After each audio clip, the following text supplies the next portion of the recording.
8 games and counting as Miami drops another one after an abysmal third quarter that led to yet another blowout loss. The team is broken in a way they haven't been in almost a decade. We break down the game on today's episode of Locked On Heat.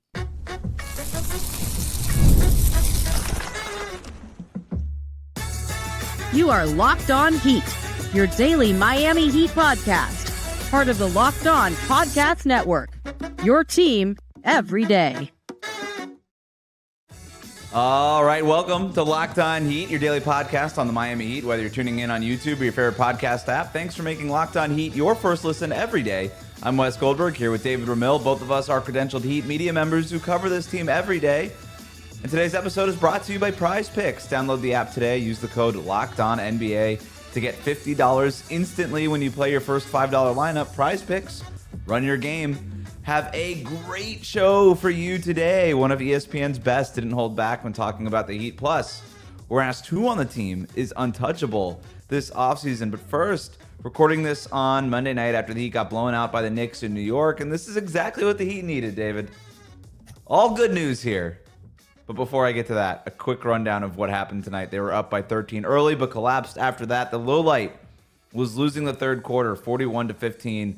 The Heat have lost 8 in a row for the first time in the Eric Spoelstra era. This team is not even competing anymore. They got blown out Saturday night against Memphis. They get blown out in this one in New York.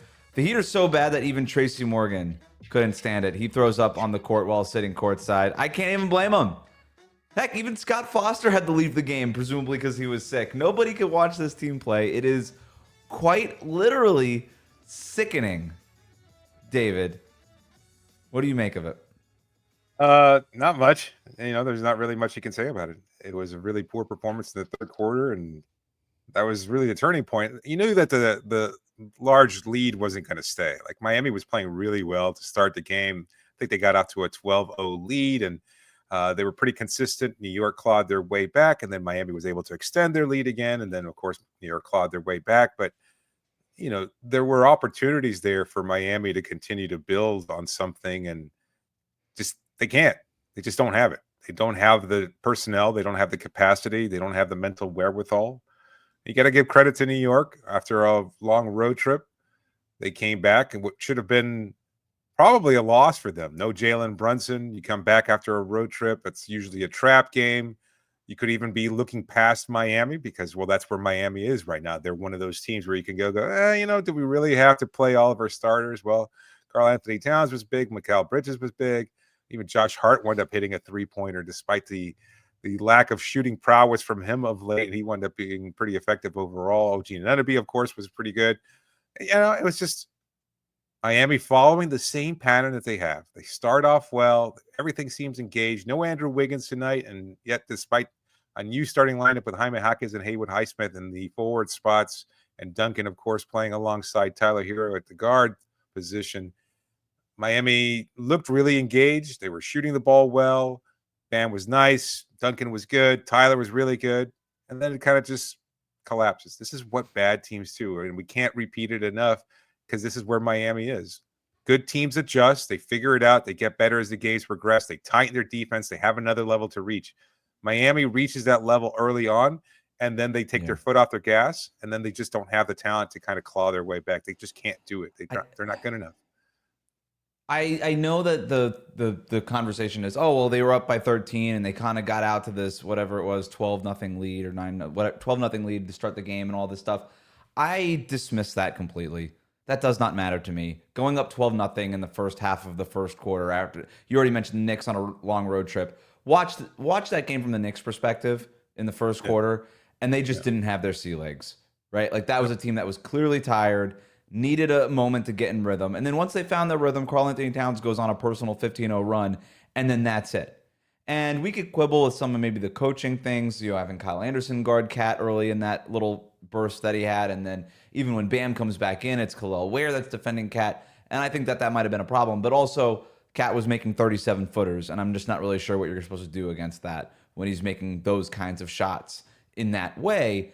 And so, I know that the Heat went up early. I don't even care. To me, the Heat never really even led in this game, right? Because once the Knicks got their legs under them, they led the entire way. They beat the Heat the entire way. You're right, though, with your overall point that this team is no good.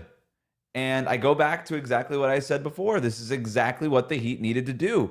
I am here, David. The Heat have lost 8 games in a row. They have the 10th best odds in the lottery. They are a game out of maybe having the 8th best odds in the lottery.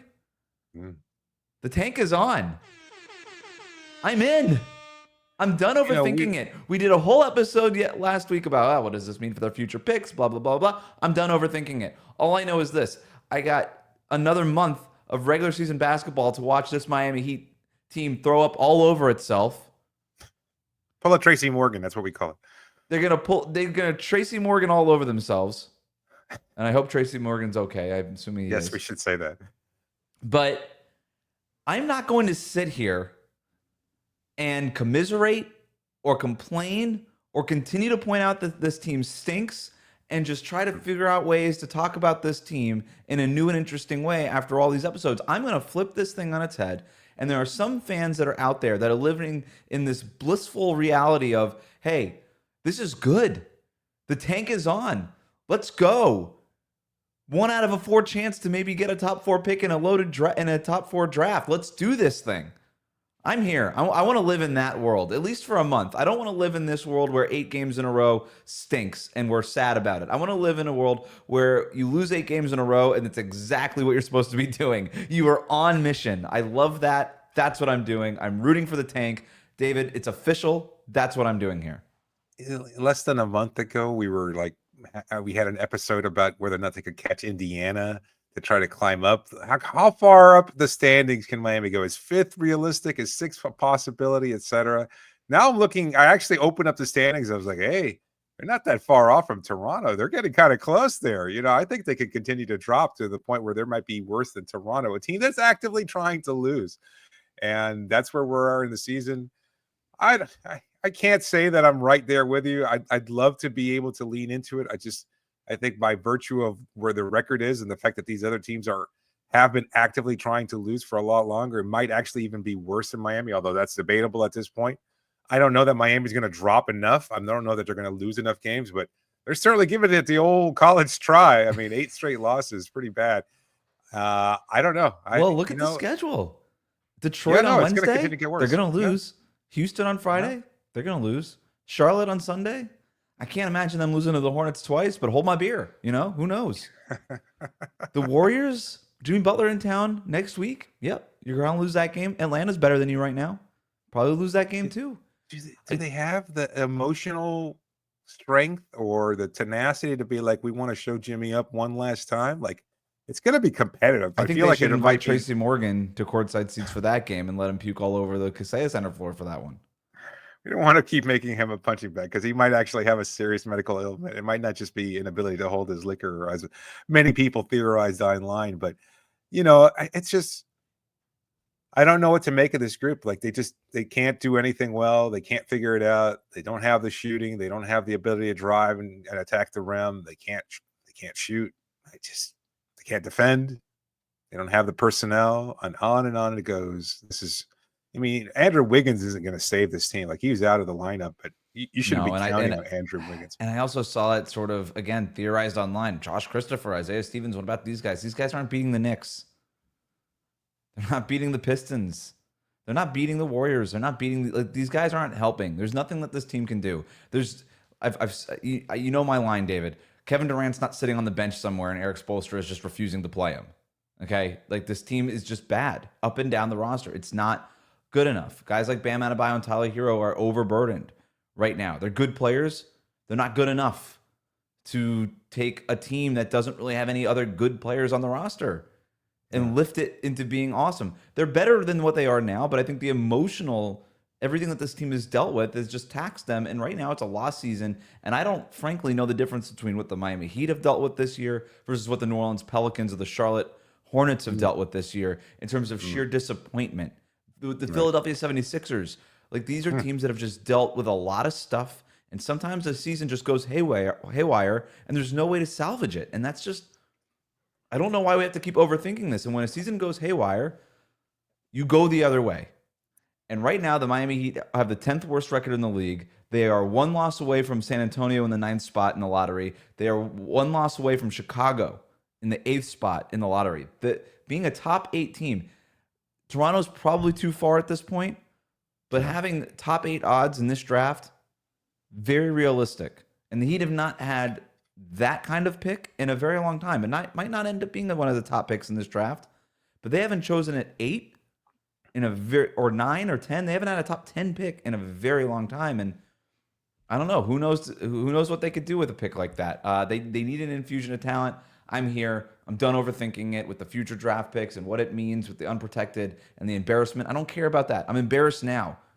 You've got celebrities throwing up courtside. I'm sorry to keep bringing up the joke, but you had a referee leave the game. Okay. I don't really need to do this. I don't need to be out here anymore. It's a blowout. I can call it in. Meanwhile, one of the most respected NBA analysts in the game did not hold back on his critical thoughts on the Heat. We'll tell you what he said and if he was right after this. Today's episode is brought to you by Hungry Root. When it comes to grocery shopping and meal planning, I've had this ongoing problem. I just don't have the time between work, life, trying to eat healthier. You're constantly feeling stressed out. You go to the grocery store, buy things you don't need, and then you end up with no time to actually cook. And sticking to health goals, well, that's a struggle too. But everything changed when I discovered Hungry Root. Honestly, it's been a game changer. It's the easiest way to eat healthy without all the stress. With Hungry Root, it's like having a personal shopper and a nutritionist all in one. They take care of my grocery shopping, recommending meals and groceries based on my tastes and health goals, from anti-inflammatory to high protein and gluten-free options.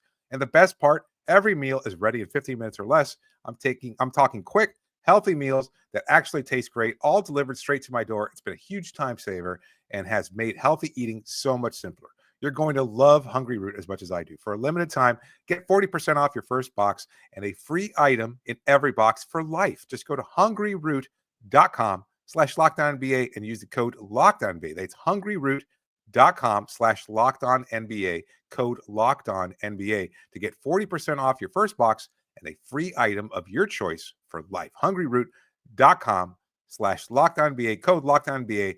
Don't miss out. Today's episode is also brought to you by Monarch Money. You ever check your bank account and wonder, where did all my money go?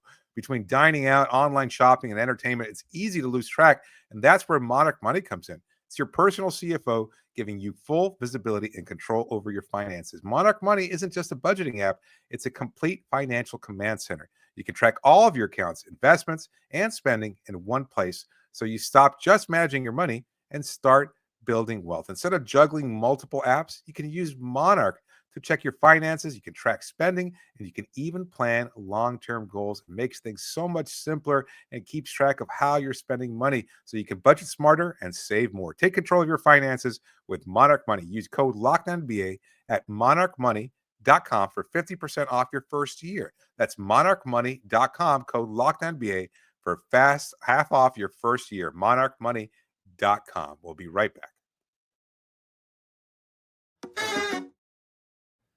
Thanks again for making Locked On Heat your first listen every day. Your favorite NBA team is a free daily newsletter introducing the Locked On Heat newsletter. One stop for ultimate Heat and league coverage with local analysis and amazing writing from Katie Heindel, Mike Shearer, and Locked On fantasy basketball tips from Josh Lloyd. Sign up for free now at LockedOnDaily.com. David, Tim Legler, as you know, is one of the best in the business. I think he's one of the smartest NBA analysts out there. He doesn't do the hot takes thing. He really puts in the work. He's watching all the teams. And here's what he said about the Heat during ESPN's pregame show. He said, toxicity is in the air with this Heat team.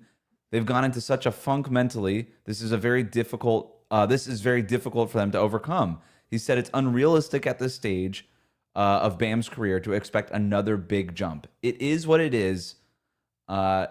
And that's what he talked about in terms of who Bam is, at least as an offensive player, and I suppose just as an overall player.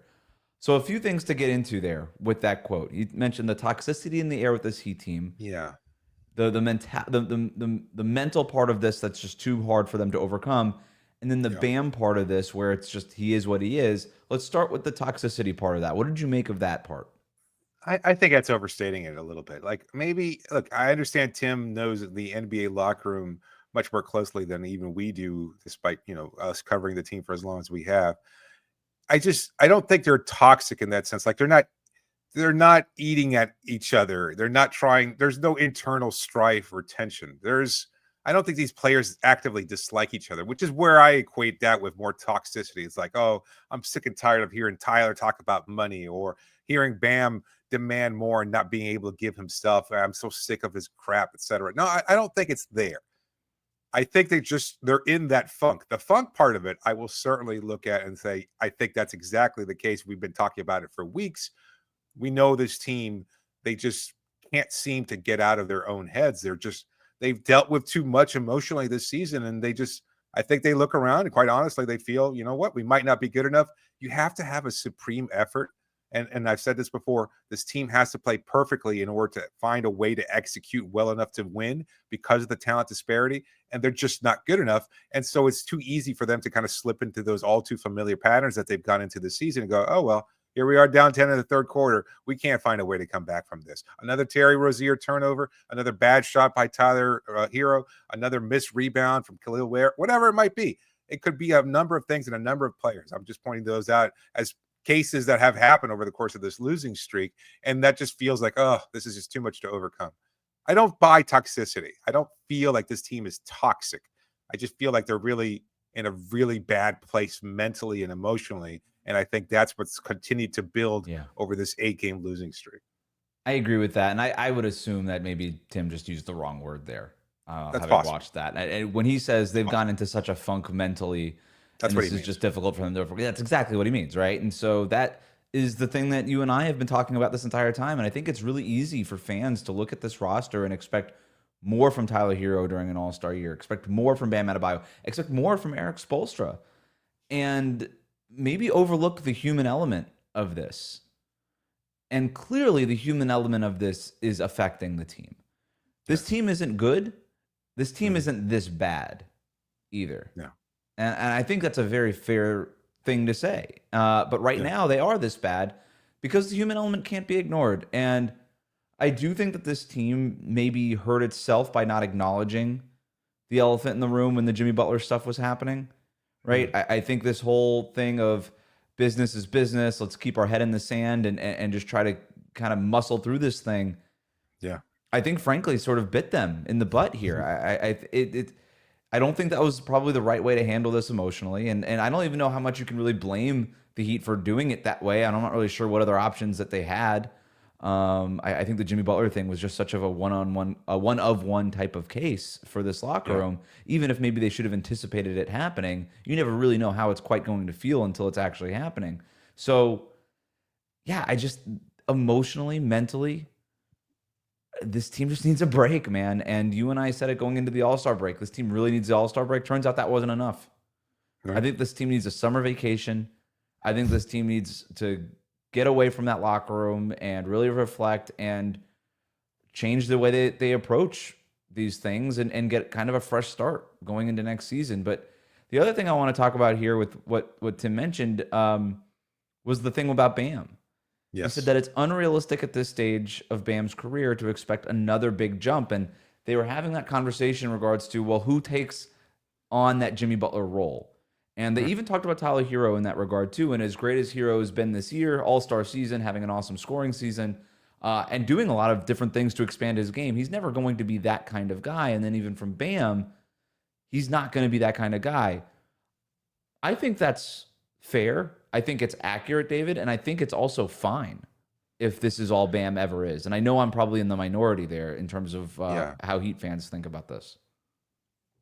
Yeah, it's a tough place to be in because I think it's easy to point at Bam's strengths in the midst of winning, especially if he's complimenting another star level player like Jimmy Butler or somebody along those lines. Like it's clear that Bam is not capable of leading this team. And when money gets involved in assessing a player, that's where the toxicity usually winds up creeping up, especially in the fan base. The perspective is that, he's not a max guy. He's a bum. He's just a role player. They should never have paid him $50+ million a year, et cetera. And those warts become much more exacerbated. They become much more magnified over the course of the losing streak. And when the team is struggling as clearly as they are. So it's kind of a difficult spot to be. Like I'll own it. I'm going to take heat for it, no pun intended. The fans aren't going to like hearing this, but I love what Bam does. I do appreciate all the little things that he does in terms of his passing, the ability to bring the ball up, things that we don't see from the center position, the ball handling, the shooting on occasion. It's just not enough offense to kind of support the expectations that probably are unrealistic for this fan base. So when a guy like Legler says, you know what, he's probably not going to be that star level player, that superstar that's going to take over a team offensively or be a number one option. I understand that perspective, and I totally agree with it too. I think that is the right, right thing. Like we talked about his most recent strong game, right, against the Cleveland Cavaliers, and both of us theorized that maybe he's capable of a leap. I think I was a little bit more hesitant to point that out than you were, but at the same time, I also think, there was encouraging signs there. That was, I think, the third game or the second game of this losing streak. Since then, they've lost more and more games. They went on to lose a tight one against Minnesota. They're not looking competitive anymore in these games. No, they're not. They're done. To the point there also, again, that's fine, right? If Bam goes off every once in a while, maybe we shouldn't be up here being like, okay, this is a turning point. Just be like, okay, every once in a while, a guy has a 30-point game. That's fine. And if all Bam is a 20-point plus per game score for the rest of his career, but isn't capable of shouldering an offense for a playoff team, that's okay. And if Tim points that out, fine. People have to, okay, so let's say this is all Bam is, okay? What is Bam then? He's the only player in the league to make an all-NBA, all-defensive team for the last 5 years. Only player in the league that's done that. 3-time All-Star prior to this year, a perennial All-Star now and going forward, even though he didn't make it this year. He's going to be a perennial All-Star type guy, a fringe All-NBA guy. A guy, and I've mentioned this to you before, David, but a guy who literally does everything else except score the basketball at an elite level. Elite defender, elite leader, elite hustle guy, elite screener, elite passer for his position behind everybody but Jokic, who's an all-timer at that spot. Yeah. Or just in general as a passer. Mm-hmm. And all he is offensively is merely pretty good in terms of scoring the basketball. But he's elite at literally everything else that's required of him at that position. That is still a max player. That is still a max player in today's NBA. It is. And I know Heat fans don't want to hear it because some fans just get so bogged down in the scoring numbers and don't actually watch these games and see all the things that he actually does. But he is a max player. Even in today's NBA with the second apron and all this kind of stuff, he's still a max player. But he can't also be the number one scorer on your team. But I would suspect if the Heat ever had a number one scorer, people would look a lot more fondly at Bam Adebayo for what it is that he does provide and look a lot less on what it is he doesn't provide. And let's not sit here and act like Jimmy Butler was doing this in the regular season. The Heat were 17-15 before Jimmy Butler quit on the team. It's not like this team has been much more than a play-in team anyway these last 3 years. They have lacked a number one guy offensively. And I point that out because those guys are so hard to come by. Yes. LeBron, Luka, Anthony Edwards, Shai Gilgeous-Alexander, Nikola Jokic, these guys don't grow on trees. There's very few of them out there. And Jimmy Butler wasn't even one of those guys. So the fact that Bam shouldn't be held against him. If this is all he is, this is a guy who could be in the Hall of Fame when it's all said and done. I think that's fair. Like, I mean, you look at a guy like AD, right? Mm-hmm. I mean, I think he's a top 75 player, wasn't he? Like one of the all-time greats, etc.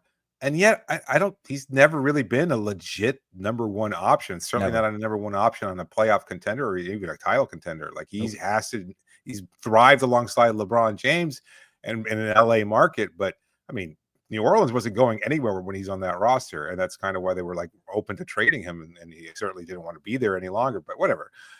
There are players like that. They're just, you have, even maybe I saw our comments recently on YouTube. It's like, Dame Lillard. Dame was a really good player, but he had a really good supporting cast around him in Portland until he didn't. And they traded away all those players. Whether it was LaMarcus Aldridge leaving a free agency or, CJ McCollum, et cetera. They blew up that team. And what did they have when he was there? Well, they had a pretty middling team. And that's why he was like, you know what? I didn't sign up for this. I don't want to be here anymore. I mean, look at guys right now. Devin Booker. Yeah. The Suns aren't even in the play-in tonight. Kevin Durant. I know there's a lot going on with Phoenix, but you look at a lot needs to break right. LaMelo Ball. Right. I mean, there's Trae Young. There's guys that could put up great numbers but not necessarily carry an offense. It is such a rare thing, and it's why when you have one of those guys, you do not let them go. Dallas. But that's why you don't let these guys go. They're so rare. And when you have one of those guys, it tends to make everything click into place, which is when Jimmy Butler would become that guy in the playoffs. That's why the Heat looked so much better. It wasn't that Bam and Tyler or Duncan Robinson were playing any better. It's just that they were playing more appropriate roles, and the Heat finally had a number one guy, a superstar playing at a superstar level. But Matt Moore calls those guys engines. Like that's the term that he's always used when we were co-hosting Locked On NBA. Was you need an engine in order to have a dominant offensive player like that. And Bam is not it. Tyler is not it. Jimmy wasn't it until there were occasional moments there. That's not to say you couldn't win some games that maybe you probably would have lost recently had Jimmy been on this roster, because he does make good choices and he does create opportunities and play defense at a high level. But I wouldn't necessarily go so far as to call him one of the few offensive engines around the NBA. Those are very, very few and far between. It's why it's working in Golden State right now. Yes. Steph is that engine, right? And the Heat for a very long time had great interiors and a great ignition and a lot of great things happening with that vehicle. But they only had that engine for a couple of playoff runs, and we saw what would happen when they do have that guy. Speaking of trying to get that guy, is anybody on the Heat untouchable this offseason? The answer might surprise you. Today's episode is brought to you by Prize Picks. Basketball season is heating up, and there's no better way to get in on the action than with Prize Picks, the best place to play daily fantasy sports. With Prize Picks, you just pick more or less on at least 2 player projections for a shot to win up to 1,000 times your cash. It's easy to use, available in over 30 states, and it lets you mix and match projections across different sports. This week, you could select, Luka Doncic for more than 25 points, or maybe Jason Tatum to go for more than 8 rebounds. And Prize Picks makes it so simple. You can see your lineup in less than 60 seconds and stay engaged. You can set your lineup, in less than 60 seconds and stay engaged all game long. And when you win, your money hits in your account in as little as 15 minutes. No waiting around. Every Tuesday, Prize Picks discounts select player projections up to 25%, giving even more value to your lineup. Taco Tuesday, that's right. Download the app today and use the code LOCKEDNBA to get $50 instantly after you play your first $5 lineup. That's code LOCKEDONNBA for $50 instantly after you play your first $5 lineup. Prize Picks, run your game. Today's episode is also brought to you by Ariete Hospitality. Hey, Miami Heat fans, are you looking to elevate your game day experience? Check out 2 must-visit spots just steps away from the Kaseya Center in downtown Miami. First up, there's Brasserie Laurel, a culinary gem in the Miami World Center recommended by the Michelin Guide. Laurel offers an upscale French brasserie experience, blending old world charm with modern flair. Whether you're enjoying delicious bites or sipping craft cocktails, it's the perfect spot before or after the game. And don't miss their happy hour specials every day from 5 to 7 p.m. Next, you can head over to El Vecino, a sophisticated cigar bar with a laid-back vibe. It's the ideal pre- or post-game hangout, or even a place to watch the game. You can enjoy exceptional cocktails, bites, and a welcoming atmosphere for all, including non-smokers. They've got a happy hour daily from 4 to 7 p.m. Both of these incredible venues are part of the Ariete Hospitality Group, known for elevating Miami's dining scene. So don't miss out on these game-changing spots. We'll be right back. The NCAA tournament is here, and so is the Bracket Breakdown. Locked On Podcast Network and Amazon Fire TV channels are teaming up to deliver NCAA tournament coverage like never before. Watch studio shows featuring former players and Locked On's local experts as they guide you through every upset, buzzer beater, and bracket matchup. Stream it all for free on Amazon Fire TV channel. Search Bracket Breakdown to see it all for free. It's your team every day.